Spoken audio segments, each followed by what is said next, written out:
They're real friendly with cameras at the Hard Rock Cafe. The best restaurant ever.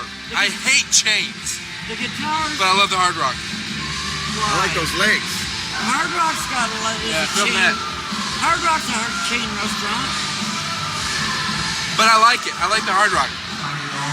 Don't you have a cutter? You need to cut a little bit out that too.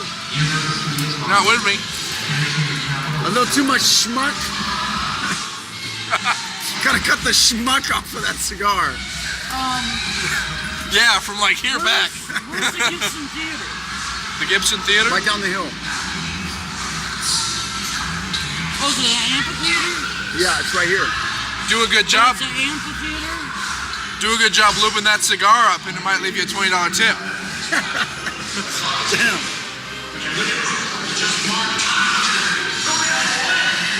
Give me my $20, motherfucker. What do you mean I do that for free. You gonna kiss it goodnight too? Fuck yeah. Somewhere in the Somewhere. city. Somewhere at the edge in the Hard Rock Cafe. Lacey J got really embarrassed because her son Michael was caught giving a head to King Edward. Yep. He's blowing a Cuban, folks. He was blowing a fake Cuban.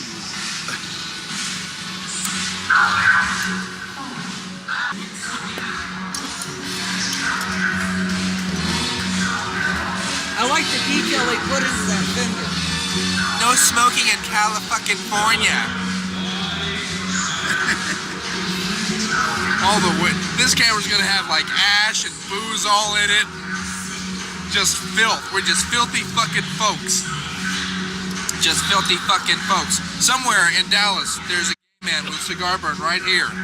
Because I went to some restaurant with an old friend of mine, and I'm trying to be politically correct and all Christian and I love you no matter what, and you're my friend, and some guy walked up and said, hey, you gonna burn me that cigar? I went, all right, and poked him right in the fucking forehead with a cigar and burned him. He went, ow, that hurt. I'm like, shut the fuck up, Nancy. Fucking jackass. That's a good hurricane. The best drink on the planet. I would like to see that. I would like to show that. The Comedy Store here? It's the Comedy Store in La Jolla. Oh, fuck La Jolla. Comedy Store here. Thank you, gentlemen. All right. Where is La Jolla? Down south. Near San Diego. San Diego. Dana Point. Yeah. Where's the... Holy shit, that's a lot of dishes we gotta wash. I used to do that to my ex-wife. The check would come, I go, holy shit, baby, we gotta wash a lot of dishes. I'd do it in front of the waitress. She hated it. The Hard Rock Cafe. See, I just want to marry a rich woman. You just want to marry a rich woman? I just want to marry a rich woman. Is that why you moved to Beverly Hills? Yes, I want to marry a rich woman. You want workers' comp, I want workers' cunt.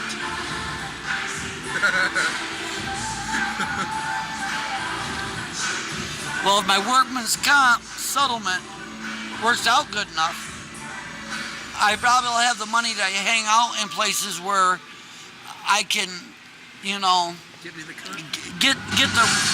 the workman's cunt, because there's something about musicians that no matter how ugly you are. Look at Marilyn Manson. You know, one ugly, pierced motherfucker. Hey, he's got nice tits though. He's got good-looking tits, yeah. He's actually got better-looking tits than his old lady does. But he's got the primo fucking bitch. Oh. But I've always noticed that it never mattered how ugly a musician was. He always can take home the prettiest girl in the bar at the end of the day. Yeah. The Black Crows. At the end of the night, he takes home the prettiest woman in the bar. He just wakes up with the ugliest motherfucker there was. What was that story? What was that story you told about Eric Clapton had a crush on George Harrison's wife? No, Eric Clapton had a crush on George Harrison's wife, Patty Boyd, and told George, I can't come around here. It's too hard on me. because I'm in love with Patty and I do not want to ruin our relationship.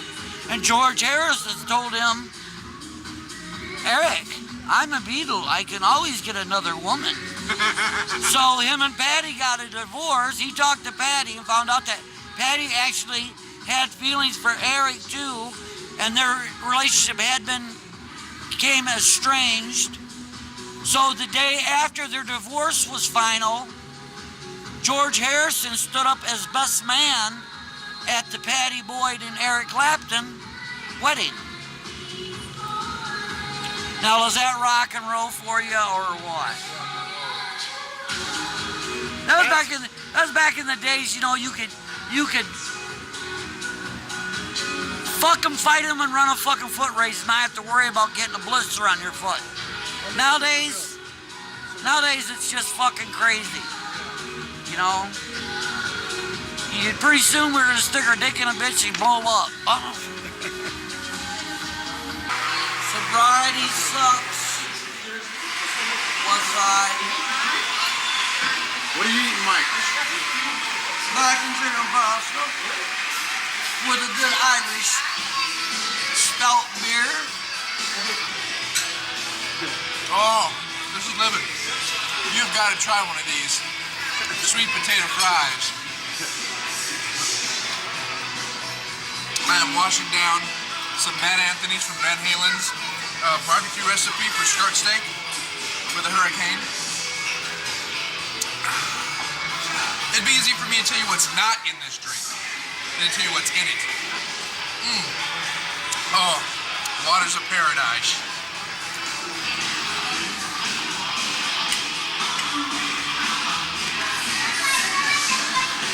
If you don't have one of these, you can't hang with the big dogs. Mike, are you buying any of this? Yeah. If we can get a shot of his plate. That's what's left of a very good steak. No, I'm talking about this little stuff right here. About this? Was there anything slurping around on your chin like that? Yeah, why do you think we always had sex with a plate of biscuits nearby so I could just sop it up when I was done? And... Not with lumps in it, though, right? Was it lumpy? No. I don't like it lumpy. That's why we usually wait till a Wednesday. Usually wait till Wednesday. Otherwise it'd be like fucking cottage cheese. Oh, God. You sick, pup. Blame it on the booze, baby. Like that old Toby Keith song, She Ain't Much Fun Since I Quit Drinking. Yeah, that was a trip. I like the old Merle Haggard song. Thank God in Greyhound she's gone. Thank God in Greyhound. Thank God in Greyhound she's gone. Or someday when things are good, I'm gonna leave you. Or what was that Just line? can't seem to leave when things are bad. What was that song, Willie Nelson? What was that line in Red-Headed Stranger? You can't hang a man for shooting a woman if she tries to steal his horse.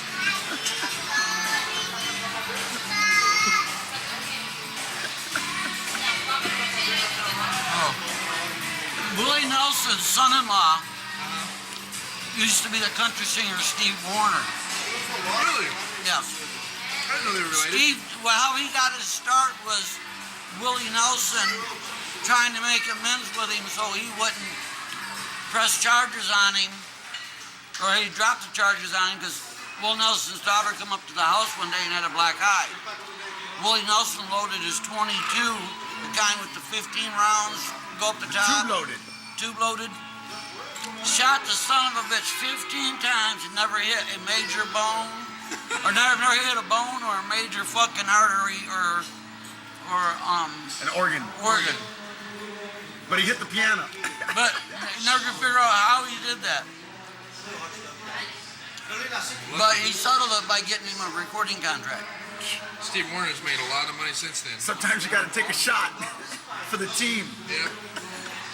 Yeah, I got my, he can actually say I got my big shot from Willie Nelson. Yeah. Willie got popped with weed not long ago. He said, Just last week. oh, I But laughed. he said if they try to prosecute him, he's bringing out everything that happened at the White House. Yeah. Yeah. Well, there's always been rumors that he smoked weed with not Clinton, but with The one guy. Secret Service guys Really? at the White House. What it was is they busted him. Still working on it? Yeah, they're still working on it. Take your time, dude. Do you want another hurricane? Yeah, why the hell not? Okay. You can refill that window for They you. busted him smoking weed on the White House balcony and told him it was illegal. He said, "Good, call the cops." Call And the they said, "You can't cops. do that. It'll be in the newspapers." He said, "You know what? You're right. Get out here. Get this." And they told him no, he couldn't because it was illegal. He says, "Well, I guess somebody's got to call the newspapers then, huh?" That's all he said. The two Secret Service agents that was watching his door ended up getting high with him and drinking a fifth of Jack Daniels on the balcony at the White House. And Bill Clinton was sitting on the balcony at one time, but he never inhaled. He never inhaled. He wanted to. No, Willie Nelson stated that the president never was handed the joint, never got, but they had smoked plenty of weed that night. So the while they Joint were- Chiefs. He sat out there and listened to Willie play, and the Secret Service guys watched him play, and him and the Secret Service guys polished off a bottle of Jack Daniels Black Label or whatever it is, and Like the governor of Texas, Rick Perry, said he was doing a press conference. True story. He said a reporter asked him a question about an issue. He said, "You'll have to wait till the official press conference tomorrow." And the reporter said, "Why do we have to wait?" The governor thought he said, "Well, what if I don't want to wait?" And the governor looked at him and said, "Adios, mofo." On television, it played forever. Rick Perry going to, "Adios, mofo. Adios, mofo. Adios, mofo." adios, mofo. This conversation reminds me of three drunks sitting in a bar without a fucking purpose, doing anything they can to get ahead instead of going home. But I look at it this way. There's an old Cajun saying, choke them if they can't take a fuck. Fuck them if they can't take a choke.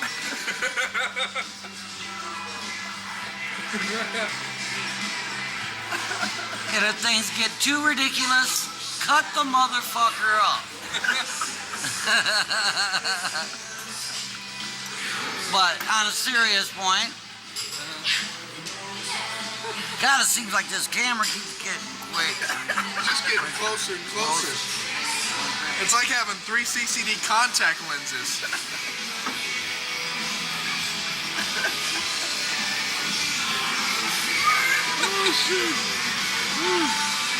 Oh, mercy. Smoke a cigar. I'm gonna let you. Adios, mofo. Adios, mofo. Adios, mofo.